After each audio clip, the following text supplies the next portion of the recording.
Have you ever felt like your story didn't quite fit into one box? That your experiences are shaped by more than just one part of your identity? That's what intersectionality helps us understand. In my presentation, I'll be exploring what intersectionality is, where it comes from, and why it's essential in both history and today. Intersectionality is a term made by legal scholar Kimberly Crenshaw in 1989. It describes different parts of a person's identity, like race, gender, class, and sexuality, and how they overlap and shape their unique experiences of privilege or oppression. So instead of looking at racism or sexism as a separate issue, intersectionality shows us how they can combine and interact in powerful ways.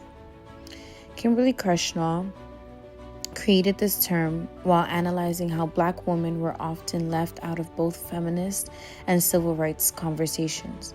She argued that when we only focus on one form of discrimination at a time, we ignore people who are affected by many at once. Her work challenged us to think in more complex and inclusive ways. Sojourner Truth was an example of this. Going back to 1851, Sojourner Truth, an enslaved woman, spoke at a women's rights convention in Ohio. Her speech, later titled "Am I a Woman?", challenged white feminists to ignore the struggles of Black women. She said, "I have prolonged and planted, and no man could head me, and ain't I a woman?" Truth's words showed how race and gender oppression can't be separate. Her life wasn't just about being a woman or just being Black, it was both. Another example would be the Combahee River Collective. In 1977, the Combahee River Collective, a group of Black lesbian feminists, wrote a powerful statement. They said, "We often find it difficult to separate race from class, from sex oppression, because in our lives they are not most often experienced simultaneously."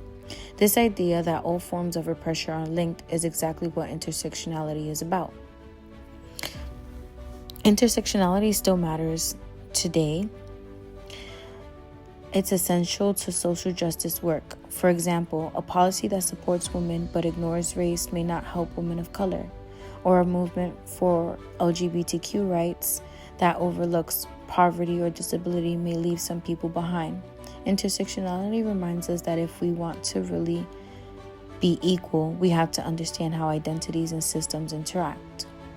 So the next time you think about injustice, ask yourself whose voices are not being heard, whose stories did not fit into a single category.